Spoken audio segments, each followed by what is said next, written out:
Then 2 months later, on the 6th of August, the president, Paul von Hindenburg, died, and Hitler became Führer of the Reich, and this is the first time he appeared in Führer uniform. You see Hitler strutting in to attend the funeral. Behind him, Fat Goering, Marshal of the Air Force, the overfatted, overstout Goering marched in. What I think is very interesting about this photograph is the composition of the two white lines of the hats going through. Yeah, but this is not these white lines. You see, this is not my doing. I couldn't do anything. It was there. I mean, anybody could have done it. This has nothing to do with the photographer, yes. You only have eyes to see and see how the composition. You can lower the camera and do this. I mean, I had always an eye for composition, probably.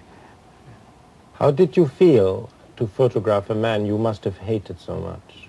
When I have a camera in my hand, I don't know fear.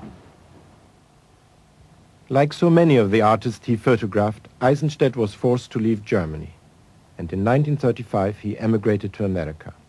His candid approach to photography was immediately appreciated, and the second cover of the newly founded Life magazine carried one of his pictures. No fewer than 90 covers were to follow, and he became its most famous photographer. On over 2,000 assignments, he traveled all over the world, recording events and capturing personalities.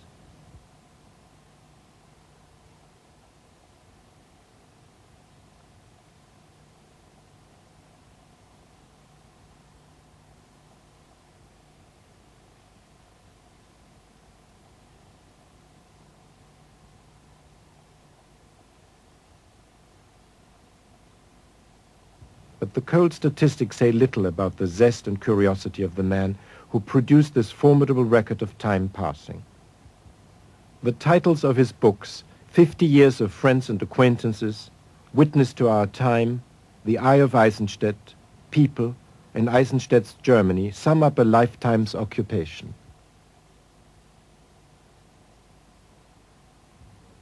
Many of his photographs have received the highest honors. Millions of people are familiar with the pictures, yet few know the name of the man who took them and whose office contains an historical treasure of a unique kind. I've literally thousands of pictures, and 8 by 10 and 11, 14. And these are thousands of contact prints, and among some of my famous pictures, I will show you some. You found immediately work when you came to America? Yes, I worked at that time with the Associated Press. And Life did not exist, Life magazine? No, Life existed, didn't exist at that time. Life came out a year later. Life magazine started in 1936. This is the second Life cover. And this was taken in West Point, the Cadet Academy. Was it very different what was expected from you than what you've done in Germany? No, I haven't changed my style. It's the same thing.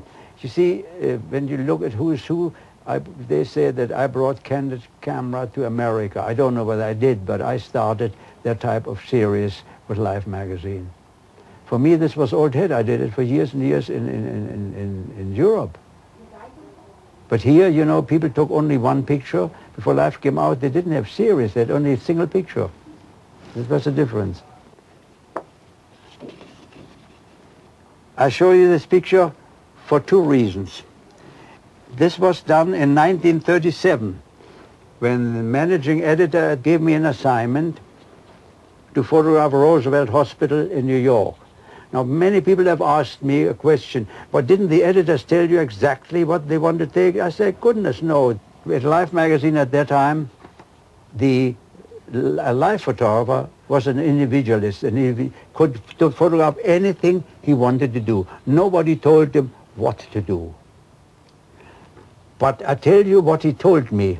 He had only one wish, and he told me so. He says, Alfred, you can do anything you wish to do. The only thing I don't want to see is blood. How different from New Life magazine. They photograph now lots of blood, and in color. At that time it was black and white. At the same time, I did this picture of nurses, the same nurses here, but you have to have first the idea and the authority and not the fear to ask people, which is most important. I told you, I have no fear when I have my camera. So I asked, I'm not so shy. Otherwise, I may be shy. Now, the people tell me that I will, when I'm in heaven, for instance, when I'm not on this earth anymore, people will remember that picture.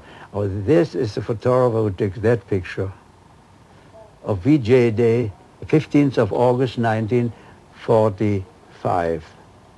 I was sent down to the Times Square region, and I was very lucky because I found this man starting from this building, grabbing any and every girl in sight, whether she was a grandmother, whether she was stout, thin, old, thick, thin, doesn't make any difference.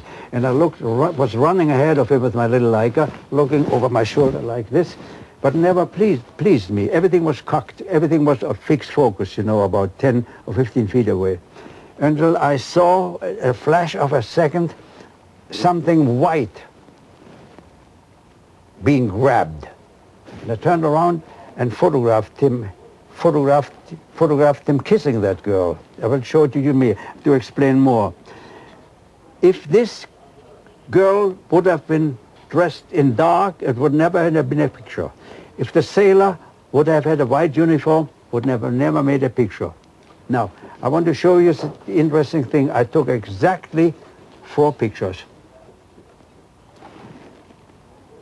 And this is a picture I picked because that pleased me best.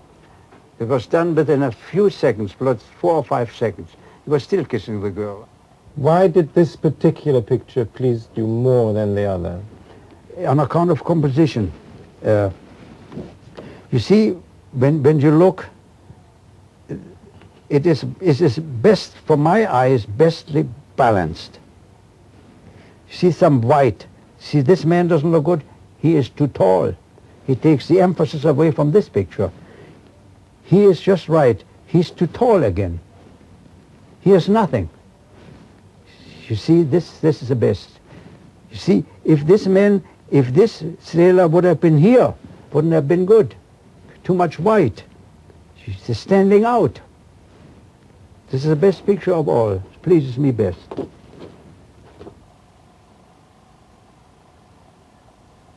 Another picture will be remembered when I'm in heaven is that picture I took at the University of Michigan. I had to do a story on the brass band. And I wanted to photograph the drum major rehearsing in the morning. And I ran after them, photographed it. And while I was running, all the boys from the faculty paraded with him. This is not, people think it's a posed picture. This was never posed, not posed at all. This is a natural picture. People imitated me later, but this was not posed. While going to the rainforest, when I did the Galapagos Islands, I went to Guayaquil and I saw this old lady sitting at a shrine. But I never am satisfied only with a general view. So I waited and asked her, she couldn't, and took a picture of her, a close-up of her, and that's the picture. Is there a decisive moment for a photograph to take?